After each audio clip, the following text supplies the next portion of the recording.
the other bigger question we really have to face is this become industry, setting as it relates to a trend. And Danny, you said it so well. It's the 1% of 1%er.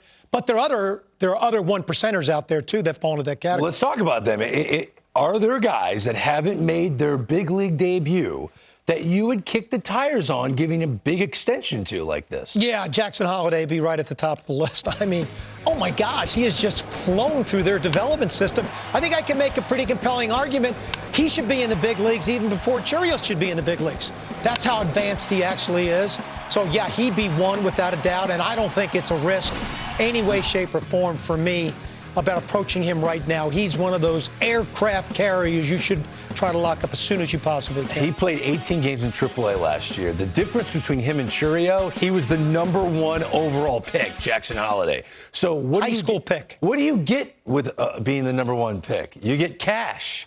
He had a large signing bonus, which means he's not in a rush to sign a contract extension. It's a little different, right? It'll be problematic. And actually, he comes from a family. Matty made a lot of money in his career, too. Yes, he So did. there's a different sense of motivation. But still, I always felt like when you offered a young player a large contract, it's hard to walk away from the first bite of the apple because these guys are going to get second and third bites, too, because of their age. Right. I always love doing the draft with you each and every year because there are certain players you cling to and you go, I think this is an aircraft carrier, which, by the way, you coined that. I did. Brian Kenny keeps using it. How does he keep stealing that? I know. There just needs to be a slab graphic. This was coined by Dan O'Dowd when he uses it. But you think Dylan Cruz is also a potential aircraft carrier? Yeah, I really have no doubt. I mean, the electric hands he has, how he uses his body to hit, and to me, his evolution of controlling the strike zone.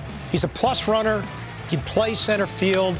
I think he's very close to playing in the big leagues. If I'm the Nationals, I approach him right now before he even gets to the big leagues and try to sign him long term. Dylan Cruz was not the #1 overall pick. Some big right-handed pitcher was. And, Dan, you would give Paul Skeens a monster contract? I'm buying everything about this guy. The most accomplished pitcher coming out of the draft in 2023. It's hard to figure out. You never really know a sure thing, but I think you're looking at it right there, number 39. Pirates picked him #1 overall, and he deserved to be the #1 overall.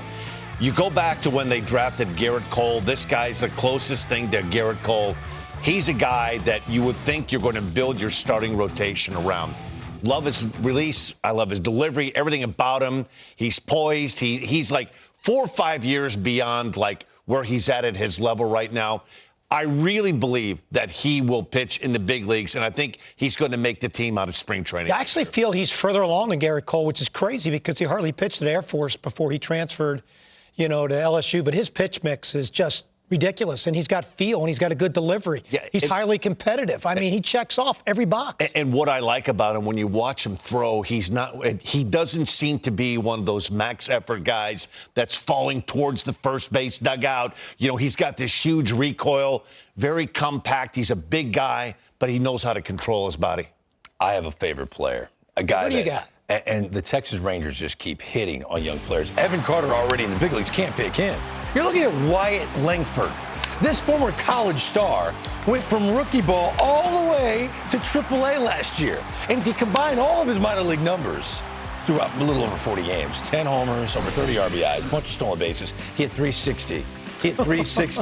This guy, if you're looking for a comp, he's a right-handed hitting only Lance Berkman. That's the way I view it. And that's the kind of talent the Texas Rangers have, and they know they have a good one. To me, in any other normal draft, he would have been a #1 overall pick. Yeah, that's how unbelievable last year's draft was, because we just talked about 3 players that came out of last year's draft. Hey, can you imagine that outfield? Garcia in right, Evan Carter in center, and Langford in left? Wow. Gives you kind of goosebumps. Maybe they'll finally win the World Series. Oh, wait. Oh, wait. They just did. Yeah.